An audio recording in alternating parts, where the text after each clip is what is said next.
Atlanta Hawks guard Dejounte Murray is finalizing a 4-year to remain with the squad on a veteran maximum extension of $120 million. This is kind of a shocker. There were reports that Dejounte was being shot by the ATL. When it's all said and done, though, he will return to play alongside Trae Young as the Atlanta Hawks try to rebound from what was an abysmal season overall in 2022-23. The deal does include a player option.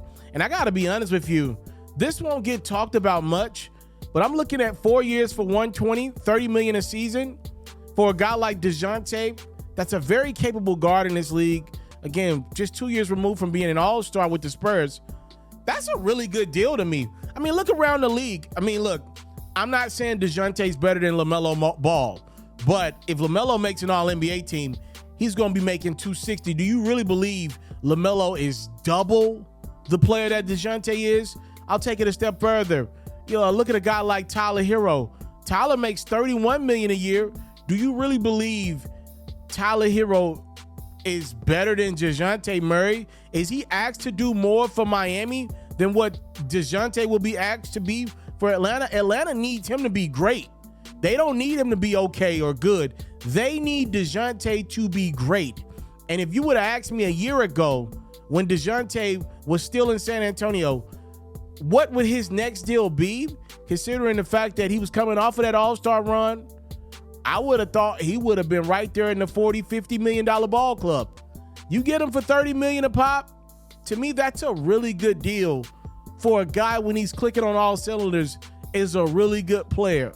Dejounte returns to Atlanta on a 4-year, $120 million extension. The Dallas Mavericks, San Antonio Spurs, and Boston Celtics are finalizing a 3-team trade that will see the Spurs get Reggie Bullock and an unprotected pick swap with Dallas in 2030.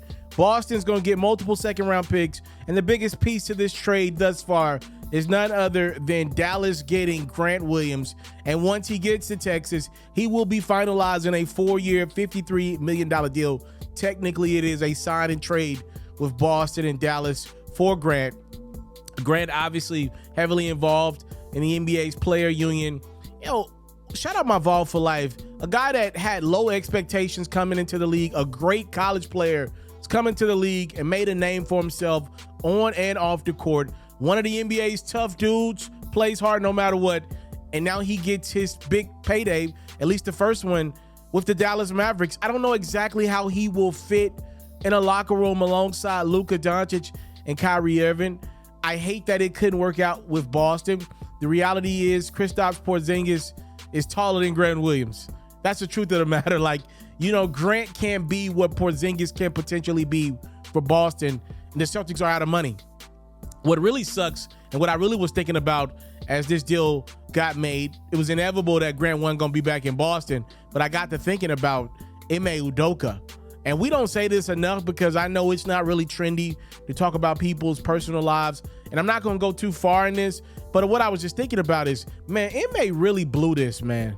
Somebody's got to say the obvious in the room. Ime Udoka really blew this. I don't know exactly what he did. Obviously, a lot of those details about his exit with the Boston Celtics have remained private, but I'm looking at a guy like Grant Williams really succeeded under Ime's tutelage and leadership.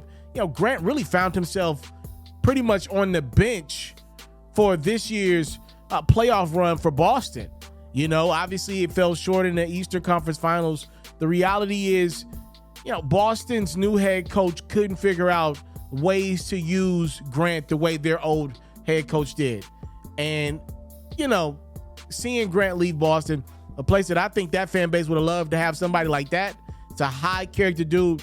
They would have wanted to have him for his entire career. They just ran out of money. They're about to pay Jason Tatum over $300 million in next year's time. Probably going to pay Jaylen Brown close to $300 million this offseason. They don't have any more money. Welcome to NBA offseason 2023. You're in great hands with Hoops FERRO. There's no network behind me. There's no budget behind me. Just straight grind and hoops talk. If you don't want to miss a beat this offseason from trades, free agent signings, and draft talk, make sure you subscribe to this channel. Let's run these numbers up. It's free $99 to show me that you support the grind. Let's go.